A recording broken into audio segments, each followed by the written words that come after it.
తమ్ముళ్ళు చెల్లెళ్ళు కని పెంచి పెద్ద చేసిన అమ్మకు నాన్నకు ఇలాంటి మానసిక క్షోభ మిగల్చటము అయ్యో పాపమండి. నువ్వే సమస్తం అనుకొని నీ మీదే ఆలోచనలు పెట్టుకొని నిన్ను గూర్చి కలలు కని నువ్వు ప్రయోజకుడు కావాలి, ప్రయోజకురాలు కావాలని చెప్పి కళ్ళల్లో పెట్టుకుని పెంచినటువంటి తల్లి తండ్రిని కాదని నీ కోరికలు గుర్రాలై నీ కోరికలు తీర్చుకోవడానికి, నీ స్నేహితులతో తిరగడానికి, నీకు ఇష్టం వచ్చినట్టుగా జీవించడానికి ఎక్కడెక్కడికో వెళ్ళిపోవాలని చెప్పి వెళ్ళిపోయి ఆ తరువాత తిరిగి రాలేని స్థితి, కనీసం తిరిగి మాట్లాడలేనటువంటి దుస్థితికి నువ్వు చేరిపోతే అమ్మ నాన్న పరిస్థితి ఏమిటి? బ్రతికుండగానే వారికి నరకంగా, బ్రతికుండగానే వారికి శిక్ష కదా. అలాంటి శిక్ష అమ్మకు నాన్నకు విధించకండి. దూరదేశాలకు వెళ్ళకపోతే వెళ్ళకపోయారు, ఇక్కడే ఉండి బాగా చదువుకోండి. అమ్మ నాన్న కళ్ళ ముందే ఉండి కష్టపడి ఏదో ఒక ఉద్యోగం చేసుకుంటూ అమ్మకు నాన్నకు పంచభక్ష పరమాన్నములు పెట్టకపోయినా పప్పన్నం అన్న పెట్టండి, అదే వాళ్ళకు 10,000. అలా కాకుండా అమ్మా నాన్న మీకు పంచభక్ష పరమాన్నాలు పెడతాను, మిమ్మల్ని ఫ్లైట్లో తిప్పుతాను, ఉన్నతమైన స్థితిలో మిమ్మల్ని చూడాలనుకుంటున్నాను అని చెప్పి ఆలోచించడం తప్పే, మంచిదే. కానీ ఆడికి వెళ్ళిన తర్వాత అడ్రస్ లేకుండా పోతే అమ్మ నాన్న పరిస్థితి ఏమిటి? ఒకసారి ఆలోచిస్తే బాగుంటుంది. తమ్ముళ్ళు చెల్లెళ్ళు సాధ్యమైనంత వరకు మన దేశంలోనే చదువుకునే ప్రయత్నం చేయండి.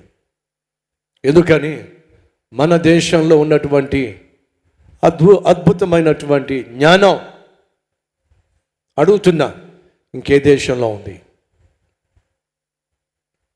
ఈరోజు అమెరికా దేశానికి కావచ్చు, ఆస్ట్రేలియా కావచ్చు, ఇంగ్లాండ్ కావచ్చు, అక్కడ ఉన్నటువంటి బెస్ట్ సాఫ్ట్వేర్ ఇంజనీర్స్ ఎవరో తెలుసా?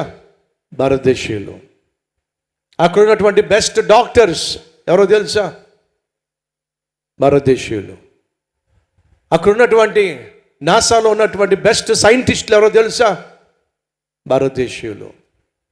భారతదేశీయులు అయి ఉండి, గొప్ప డాక్టర్స్ అయి ఉండి, గొప్ప సైంటిస్టులు అయి ఉండి, గొప్ప ఇంజనీర్లు అయి ఉండి, గొప్ప సాఫ్ట్వేర్ ఇంజనీర్లు అయి ఉండి, మీకున్న జ్ఞానం అంతా కూడా మన దేశానికి ఉపయోగించినట్లయితే మన దేశం ఉన్నతమైన స్థాయికి చేరుతుంది.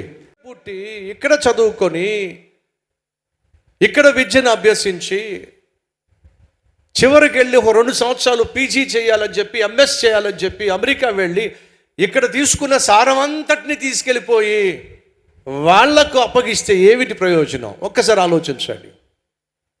భారతదేశంలో ఉన్నటువంటి ప్రతి స్టూడెంట్కి నా మనవి, పుట్టింది ఎక్కడ, పెరిగింది ఎక్కడ, చదువుకుంది ఎక్కడ, నీ జ్ఞానం అంతా కూడా మన దేశాన్ని అభివృద్ధి పరచడానికి నువ్వు ఖర్చు పెట్టినట్లయితే భారతదేశం పట్ల నీకున్న రుణము తీర్చుకున్నవాడు అవుతావు.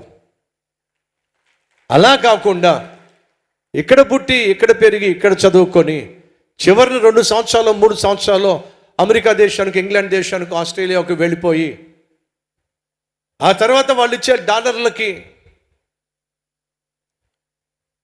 వచ్చేటటువంటి జీతానికి, పొందేటటువంటి సుఖానికి మరిగి ఆ తర్వాత మన దేశం సంగతి ఏమిటి? మన దేశాన్ని ఎవరో అభివృద్ధి పరుస్తారు? నువ్వు కాకపోతే, నేను కాకపోతే, మనం కాకపోతే.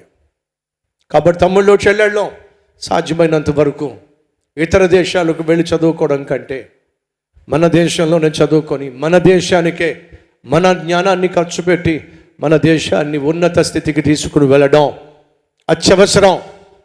అది మన ధ్యేయంగా పెట్టుకోవాలి, బాధ్యతగా పెట్టుకోవాలి, భాగ్యంగా పెట్టుకోవాలి. లేకపోతే చూస్తున్నారు కదా ఈరోజు ఏం చేస్తున్నారు?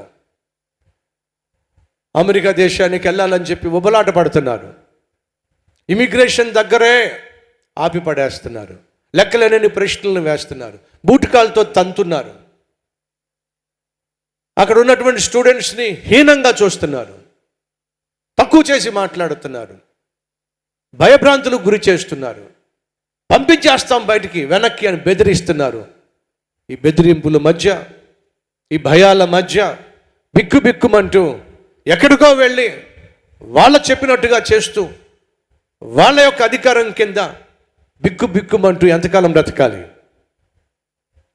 మన దేశం గొప్పది కనుక, మన దేశాన్ని గొప్ప దేశంగా మరింతగా మార్చుకోవాల్సిన బాధ్యత మనకుంది కనుక మన దేశంలోనే చదువుకునే ప్రయత్నం చేయాల్సిందిగా మనస్ఫూర్తిగా కోరుతున్నాను.